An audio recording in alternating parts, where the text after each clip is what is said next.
have a challenge. I recreated every single... Hello everyone, today I had to do a rather unusual assignment, make a video about all my contemporary Korean studies classes. It was the first time I had to do an assignment like this and I wasn't sure where to start, as I had a lot of ideas and I found it difficult to narrow down the different topics I wanted to cover. Since the only real instruction was to do a honest piece of work based on what we had learned in class, to which we had to add our own personal reflection, I thought the best way was to make a video about all the ideas that had made an impression on me. I promise I will try to get to the point, and if you ever feel lost, don't hesitate to let me know and I can switch to focus mode just like this. So sit back, relax, and let me take you on a little journey through my contemporary Korean study classes during this exchange semester at Hanyang University. In the first chapter, we see that Western and Eastern cultures develop from very different philosophical soils. In the West, the world is seen through dualism, the opposition between two contrasting aspects such as heaven or earth, good and evil. In contrast, the East believe in oneness, the idea that everything is connected and part of a continuous whole. This means there are no absolute boundaries between things, just as it's hard to say where a river ends and the ocean begins, or where one country truly stops and another starts. I really like this idea because it's immediately made me think of the current political divide. In the case of Europe, and more especially France, because yes, I am French, as you may have guessed from my wonderful English accent, it's all about choice and belonging to a group. If you express an idea on a subject, that idea will immediately be associated with a political group to categorize you. This duality prevents any balance, offering no nuance and hindering reflection in favor of simplifying any idea by associating it with a particular group or person.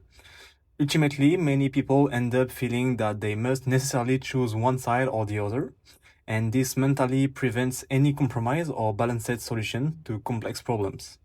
But in life, nothing is 100% black or white, it's mostly gray. By simplifying every idea into two distinct camps, debates become stalled and a divide is formed. So now that we have been briefly discussed this difference in the foundation of Western and Eastern cultures, I think it is time to talk about one of the most secretive countries in the world, North Korea.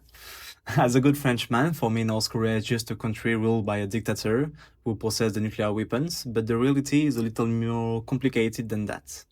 First, Korea was conquered by Japan in 1910 and in 1945, when Japan surrendered to the US thanks to the two atomic bombs.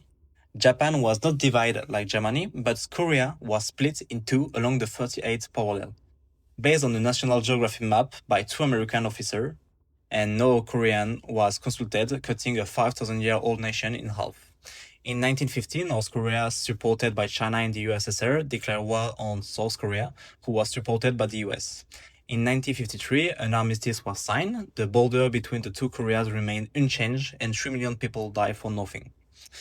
The reason why the Kim family has managed to persist in North Korea, despite their dictatorship, is the absence of middle class. The state survives by maintaining two extremes. Pyongyang residents are wealthy enough not to rebel, while those in the countryside are too poor to resist. So to conclude on North Korea, I would like to mention a comment made by our dear professor that struck me. Why is North Korea perceived by Europeans as a dictatorship when other countries with highly questionable political regimes are considered allies?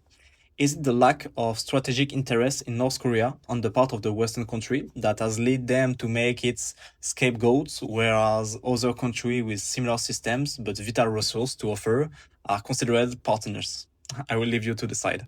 So now that we have discussed dictatorship using the example of North Korea, let us move to democracy. The word democracy comes from Greek, where demos means for people and kratos means for power.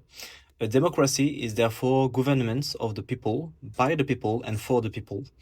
This concept therefore depends on its citizen and it's bound to evolve over time according to various historical, economical, cultural or technological factors. What seems obvious or moral to us today, such as gender equality or the abolition of slavery, has not always been so and may change again in the future. Our view of right and wrong is never fixed. It is the result of a given society with its value, fears, and priority. This is why judging the past by our current standards is already tricky. Behaviors that we condemn today were sometimes perceived as acceptable, even natural, in their context.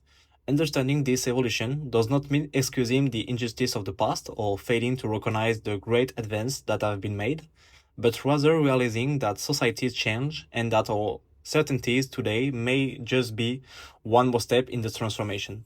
Culture differs across the world because it is a solution to problems humans face in their environments. It responds to both physical and social needs using the tools available. Different environments create different problems, so humans develop specific cultural solutions. One game I can invite you to play is to think of something, whether it be an object, a law, or a concept, and ask yourself what problems does it solve. For example, ice Americanos, apartments, plastic surgery, or even low birth rate in Korea can all be seen as response to modern social and environmental pressure. What is interesting is that by asking ourselves what problem a particular thing addresses, we can arrive at an unusual explication that offers us a new perspective. It can be useful to ask ourselves what problem religion, marriage, or even justice address. It even allows us to explain most of the differences between how different countries function. For example, if I ask myself what problem French law solves by prohibiting people from naming their pigs Napoleon, and this is a real law, I realize that it's to protect political authority and the figure of the sovereign from public mockery in society and to maintain social order. Another very interesting point we discussed in class is that culture evolves through a dialectic process. Every solution eventually becomes a new problem. For example, technology has solved communication problems, but has created new social challenge. We can see the same paradox with work. Every technological advance increases productivity and should reduce human labor. But yet, it often creates new tasks, new expectations, and new pressure that require new solutions. This cycle explains why culture never stops evolving. In Korea, gender divides have become one of the most visible social debates. Many observers note that Gen Z seems split in two sub-generations, men and women, with men becoming more conservative and women more progressive. However, gender issues also intersect with class, wealth, and education, since a rich man and a woman often share more in common than with poorer people of their own gender.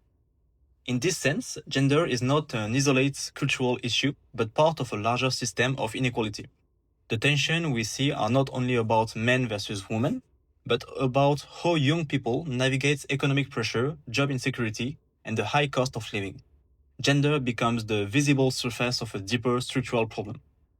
At the same time, the flower boy or soft masculinity trend in K-pop reshaped global image of Korean men. Seen abroad as sensitive and attractive, yet criticized at home as weak or unmanly. Interestingly, this connects to the rise of performative men in Europe and in the US, where some young men adopt progressive language or emotional openness mainly as a strategy to appeal to women rather than from genuine conviction. In both cases, masculinity becomes something performed, negotiated, and sometimes mocked.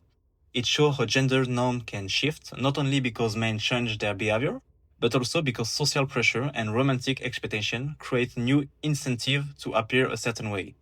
So, after talking about philosophy, dictatorship, democracy, modernization, culture, gender, and even I don't really know how pigs named Napoleon, what did I actually learn from this class? Mostly this: nothing in a society exists by accident.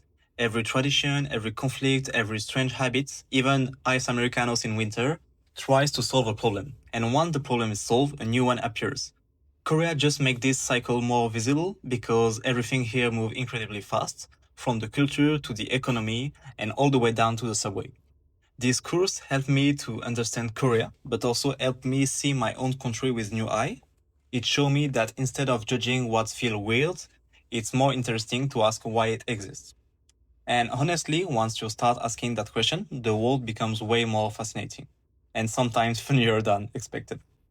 So to conclude, I want to thank you for listening and thank you to Professor Tizard for this course, which changed my view, and for giving us the freedom to make a video where we could express ourselves freely.